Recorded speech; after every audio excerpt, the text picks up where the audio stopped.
കോഴിക്കോട് വാണിമേൽ മുസ്ലിം ലീഗിൽ പൊട്ടിത്തെറി. പ്രകടനമായി എത്തിയ ഒരു വിഭാഗം പ്രവർത്തകർ ഭൂമിവാതുക്കൽ ലീഗ് ഓഫീസ് പൂട്ടി. വാണിമേൽ പഞ്ചായത്ത് തെരഞ്ഞെടുപ്പ് തോൽവിക്ക് പിന്നാലെയാണ് പ്രശ്നം തെരുവിലെത്തിയത്.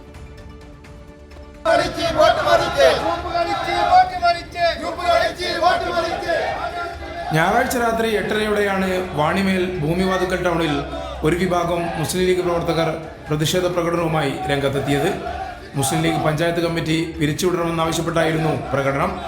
100-ലേറെ പ്രവർത്തകർ മുസ്ലിം ലീഗ് നേതൃത്വത്തിനെതിരെ മുദ്രാവാക്യം വിളിച്ച് പ്രകടനം നടത്തി.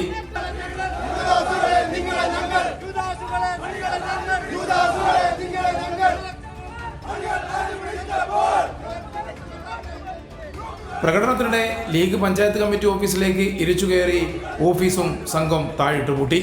നേതാക്കളുടെ ഗ്രൂപ്പ് കളിയിൽ പ്രതിഷേധിച്ചാണ് തെരുവിൽ പോർവിളി ഉയർന്നത്. ഏറെ നാളായി വാണിമേൽ പഞ്ചായത്തിൽ മുസ്ലിം ലീഗിൽ വിഭാഗീയ പ്രവർത്തനം രൂക്ഷമാണ്. പഞ്ചായത്ത് തെരഞ്ഞെടുപ്പിലെ കനത്ത തോൽവിയെ ചൊല്ലി ഇരുവിഭാഗവും തമ്മിൽ സമൂഹ മാധ്യമങ്ങളിലും തെരുവിലും കയ്യാങ്കളിയും പോർവിളിയും നടത്തുകയും ചെയ്തു. മണ്ഡല നേതൃത്വം ഇടപെട്ട് പ്രശ്നങ്ങൾ പരിഹരിക്കാമെന്ന് ഉറപ്പു നൽകിയിരുന്നു. എന്നാൽ ഒരു നടപടിയും ഉണ്ടായില്ലെന്നാരോപിച്ചാണ് ഒരു വിഭാഗം തെരുവിലിറങ്ങിയത്. കൈരളി ന്യൂസ്, കോഴിക്കോട്.